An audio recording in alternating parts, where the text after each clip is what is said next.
కంటి అద్దాల నుండి శాశ్వత విముక్తి పొందండి. లాసిక్ సర్జరీ 14,000 మాత్రమే. వివరాలకు సంప్రదించండి. ఆంధ్రప్రదేశ్లో కూటమి ప్రభుత్వం పెద్ద ఎత్తున పర్యాటక రంగానికి ప్రోత్సాహకాలు ఇవ్వాలని డిసైడ్ చేసింది. అదేవిధంగా ఏపీ టూరిజం పాలసీని కూడా ఆవిష్కరించింది.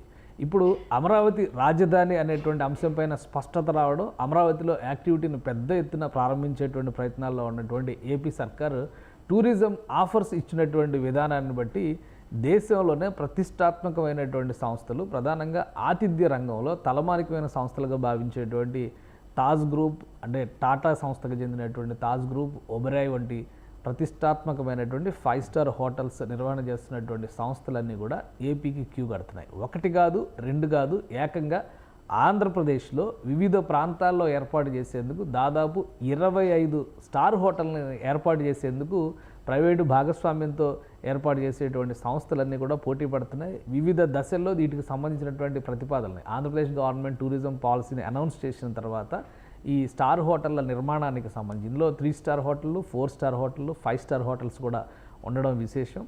అమరావతిలో 26,000 కోట్ల రూపాయలతో దాదాపుగా పనులను ప్రారంభిస్తోంది రాష్ట్ర ప్రభుత్వం. వీటన్నిటికి కూడా ఏడాది 2 ఏళ్ళు టార్గెట్లు పెట్టుకున్నటువంటి పరిస్థితి. సో ఇక్కడ నిర్మాణాలు పూర్తయి యాక్టివిటీ మొదలయ్యే నాటికి స్టార్ హోటల్లో వసతులు కూడా ఇవ్వాలనేటువంటి ఆలోచనతో అమరావతి ప్రాంతంలో కూడా 4-5 సంస్థలు ప్రభుత్వానికి స్థలాన్ని కేటాయించాలని అర్జీలు పెట్టుకున్నట్టుగా కూడా సమాచారం అంతా. అసలు ఈ లిస్ట్ ఏంటి? నిజంగానే 25 హోటళ్ళు, స్టార్ హోటళ్ళు ఏర్పాటు చేయాల్సినటువంటి అవసరం ఆంధ్రప్రదేశ్లో ఉందా? టూరిజంకి నిజంగా అంత బూస్టింగ్ వచ్చేటువంటి అవకాశాలు ఉన్నాయి. ఒకసారి విశ్లేషించేటువంటి ప్రయత్నం చేద్దాం. ఏ సంస్థలు అమరావతికి క్యూ కట్టినాయి? మొదటగా చూస్తే కనుక ప్రతిష్టాత్మకమైనటువంటి అనేక సంస్థలతో పాటు ముఖ్యంగా ఐఆర్సిటిసి వంటివి, అంటే ఇండియన్ రైల్వేస్కి క్యాటరింగ్ ఇతర సర్వీసెస్కి సంబంధించినటువంటి మన రిజర్వేషన్ టికెటింగ్ సిస్టమ్ కూడా ఐఆర్సిటిసి ద్వారానే జరుగుతుంది. అటువంటి సంస్థలు కూడా అమరావతిలో తమకి హోటల్ ఏర్పాటు చేసేందుకు స్థలాలు కేటాయించాలని విజ్ఞప్తులు చేయడం ఆసక్తికరంగా మారింది. ఒకసారి చూద్దాం. మొత్తం లిస్టు పరంగా చూస్తే కనుక ఇక్కడ అనంతపురం నుంచి మొదలు పెడితే అన్ని చోట్ల వీటికి సంబంధించినటువంటి ప్రతిపాదనలు మొత్తం 25 హోటల్స్కి సంబంధించినటువంటి ప్రతిపాదనలు ఉన్నాయి. 25 హోటల్స్ ఒకే చోట కాదు, మొత్తం రాష్ట్ర వ్యాప్తంగా వివిధ ప్రదేశాల్లో ఏర్పాటు చేసేందుకు పోటీ పడుతున్నాయి ఈ సంస్థలన్నీ కూడా. వీటికి కనుక ప్రభుత్వం స్థలాలను కేటాయించడం మొదలు పెడితే కనుక యాక్టివిటీని వీలైనంత వేగంగా ప్రారంభించాలనేటువంటి ఆలోచనతో మొత్తం 25 సంస్థలకు చెందినటువంటి జాబితా ఇది.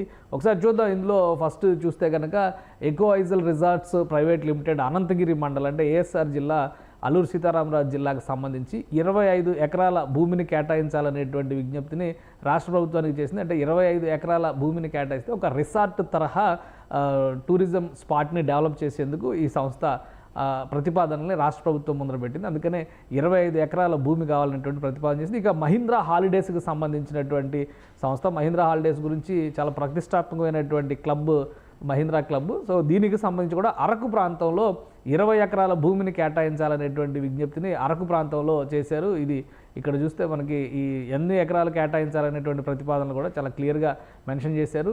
అలానే ఇతర ప్రదేశాలను కూడా ఒకసారి చూద్దాం. ఈస్ట్ గోదావరి పరిధిలో చూస్తే కనుక గోదావరి పరిధిలో 2-3 రిసార్ట్స్ పోటీ పడుతున్నాయి. 4 సీజన్స్కి సంబంధించి వైల్డ్ లైఫ్ శాంక్చురీకి సంబంధించినటువంటిది 40 నుంచి 50 ఎకరాల భూమి కేటాయించాలనేటువంటి విజ్ఞప్తిని ఆంధ్రప్రదేశ్ ప్రభుత్వం ముందర పెట్టింది. ఇక ఐఆర్సిటిసి సంస్థ రాజమండ్రిలో, ఇది ఈస్ట్ గోదావరి జిల్లా పరిధిలో వస్తుంది, ఉమ్మడి ఈస్ట్ గోదావరి జిల్లా పరిధి. సో వీళ్ళు కూడా 2 నుంచి 3 ఎకరాల భూమిని రాజమండ్రిలో ఏర్పాటు చేయడానికి అడిగారు. ఇక అమరావతి పరిధిలో ఉన్నటువంటి సంస్థలను కూడా ఒకసారి చూద్దాం. ఐఆర్సిటిసి 2 నుంచి 3 ఎకరాలు అమరావతిలో కూడా ల్యాండ్ అడిగింది. అలానే అట్మాస్ఫియర్ కేర్ సంస్థకు సంబంధించి అమరావతిలో ఇక్కడ 10 ఎకరాల భూమిని ఇక్కడ రిక్వెస్ట్ చేస్తున్నారు. మరోవైపు ఐహెచ్సిఎల్, అంటే తాజ్ గ్రూప్కి సంబంధించింది, ఇండియన్ హోటల్స్ కార్పొరేషన్ లిమిటెడ్, ఈ సంస్థకు సంబంధించినటువంటి ప్రతిపాదన వచ్చింది. 10 ఎకరాల భూమిని తాజ్ హోటల్స్ గ్రూప్ అడుగుతుంది. ఇక ఒబెరాయ్ గ్రూప్ కూడా అమరావతిలో మరొక 10 ఎకరాల భూమిని అడుగుతుంది. అక్కడ ఏర్పాటు చేయడం కోసం ఈ రిసార్ట్స్ లాంటివి, హోటల్స్ లాంటివి, 5 స్టార్ హోటల్స్ లాంటివి ఇక్కడికి వచ్చేటువంటి టాప్ గ్రేడ్ టూరిస్టుల కోసం. ఇక రహేజా గ్రూప్, ఇది కూడా ఒక ప్రతిష్టాత్మకమైన సంస్థ, అమరావతి రివర్ ఫ్రంట్ ఏరియాలో ఇది 5 ఎకరాల భూమిని ప్రభుత్వానికి విజ్ఞప్తి చేస్తూ దరఖాస్తు చేసుకున్నటువంటి పరిస్థితి. ఇక మహీంద్రా హాలిడేస్ సంస్థ కోనసీమ ప్రాంతంలో ముఖ్యంగా పిచ్చుకలంక దీనికి సంబంధించి ఒక 26 ఎకరాల భూమిని ఇక్కడ రిక్వెస్ట్ చేస్తున్నారు. ఈ ప్రతిపాదన ఆంధ్రప్రదేశ్ ప్రభుత్వం ముందర పెట్టారు.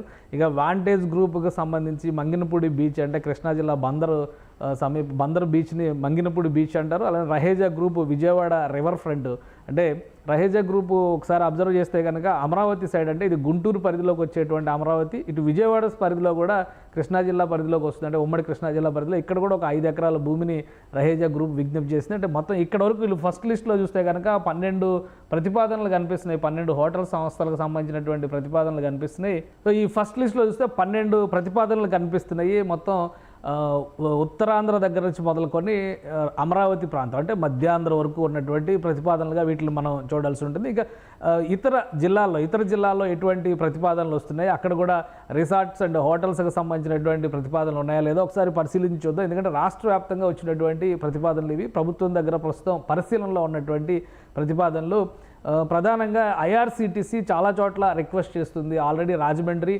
అమరావతి 2 చోట్ల రిక్వెస్ట్ చేసింది. మరొక చోట చూస్తే కనుక నంద్యాలలో శ్రీశైలం పరిధిలో ఐఆర్సీటీసీ మరొక 2 నుంచి 3 ఎకరాల ప్రతిపాదన చేసింది.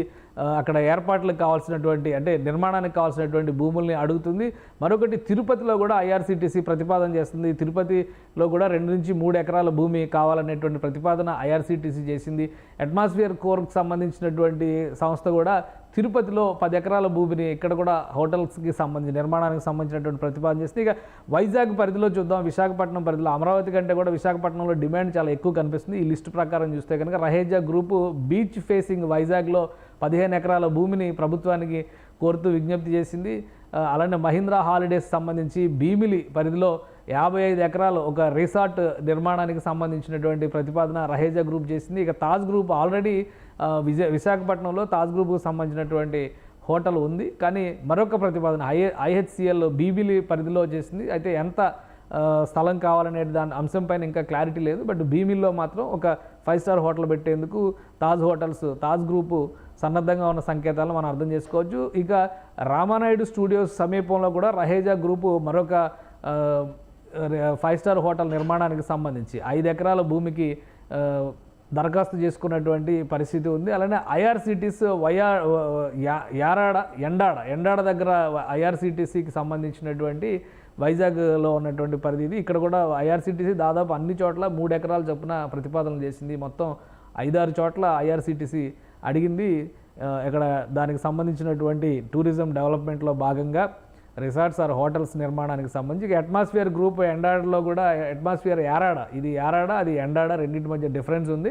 సో యారాడ్లో 10 ఎకరాల భూమిని అట్మాస్ఫియర్ గ్రూప్ అడుగుతుంది. తాజ్ గ్రూప్ కూడా యారాడ్లోనే ఇంకా ల్యాండ్ ఎంత అనేది స్పెసిఫై చేయకపోయినప్పటికీ కూడా అక్కడ ప్రతిపాదన చేస్తుంది. ఇక భోగాపురం ఇంటర్నేషనల్ ఎయిర్పోర్ట్ నిర్మాణంలో ఉంది కాబట్టి విజయనగరం పరిధిలోకి వచ్చేటువంటి ఇది ఇక్కడ కూడా ల్యాండ్ స్పెసిఫై చేయకపోయినా తాజ్ గ్రూప్ ఎంపిక చేసుకుంది. దాదాపు 5-6 చోట్ల తాజ్ గ్రూప్ కూడా తన ప్రతిపాదనలు చేసింది. ఇక అంబికా హోటల్స్కి సంబంధించి ఇది పేరుపాలెం బీచ్, ఇది వెస్ట్ గోదావరి పరిధిలోకి వస్తుంది.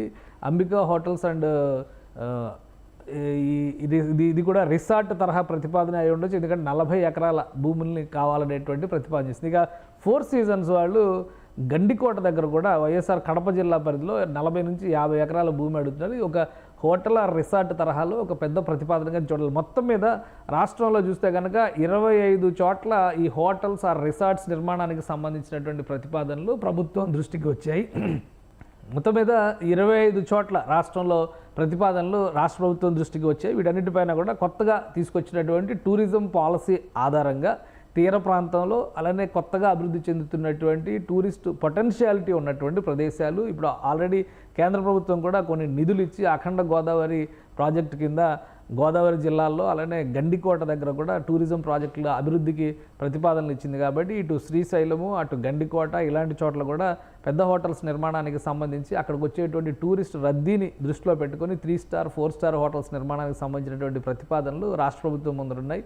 ఈ ప్రభుత్వం భూమి కేటాయించేటువంటి విధానం అలానే ఇక్కడ టర్మ్స్ అండ్ కండిషన్స్ని బట్టి నిర్మాణ ప్రక్రియని ముందుకు తీసుకెళ్లేందుకు ప్రైవేట్ సంస్థలు సన్నద్ధంగా ఉన్నాయి. అంటే రాబోయేటువంటి రోజుల్లో 1-2 ఏళ్లలో జరగబోయేటువంటి డెవలప్మెంట్ యాక్టివిటీస్ అటు వైజాగ్ ఇటు అమరావతి ప్రదేశం ముఖ్యంగా ఈ 2 ప్రాంతాల మధ్య జరగబోయేటువంటి యాక్టివిటీ ఎకనామిక్ యాక్టివిటీకి పెద్ద ఎత్తున బూస్ట్ ఇచ్చేటువంటి అవకాశం ఉందనే సంకేతాలు స్పష్టంగా ఉన్నాయి. కాబట్టి అనేక సంస్థలు ఆంధ్రప్రదేశ్లో ఈ హోటల్స్ నిర్మాణానికి ముందుకు వస్తున్నాయి. గతంలో కూడా అమరావతి పరిధిలో 4 5 స్టార్ హోటల్స్ నిర్మాణానికి సంబంధించినటువంటి ప్రతిపాదనలు వచ్చినాయి. అయితే అప్పుడు చంద్రబాబు నాయుడు ప్రభుత్వం మారిన తర్వాత వైఎస్ జగన్మోహన్ రెడ్డి ప్రభుత్వం ఈ ప్రతిపాదనలన్నింటినీ కూడా పక్కన పెట్టేసింది. ఇప్పుడు ఇనిషియల్ స్టేజ్లోనే రాష్ట్ర ప్రభుత్వం కొత్తగా ఏర్పడిన 6 నెలల్లోనే ఈ ప్రతిపాదనలన్నీ కూడా ప్రభుత్వం ముందరకు వచ్చాయి. వీలైనంత వేగంగా వీటిని క్లియరెన్స్ ఇచ్చేస్తే ల్యాండ్ అలాట్మెంట్కి సంబంధించినటువంటి క్లారిటీలు వస్తే దానికి సంబంధించినటువంటి పేమెంట్స్ ప్రాసెస్ కంప్లీట్ చేయడం ద్వారా ఇటు అమరావతి అటు విశాఖలో పెద్ద ఎత్తున స్టార్ హోటల్స్ ఆతిథ్య రంగానికి ఇది బూస్టింగ్ అయ్యేటువంటి యాక్టివిటీ అవుతుందని భావిస్తున్నారు. ఈ దిశగా ప్రభుత్వం చర్యలు తీసుకోవడానికి కూడా అతి త్వరలోనే చర్యలు తీసుకోవడానికి అవకాశాలు కనిపిస్తున్నాయి.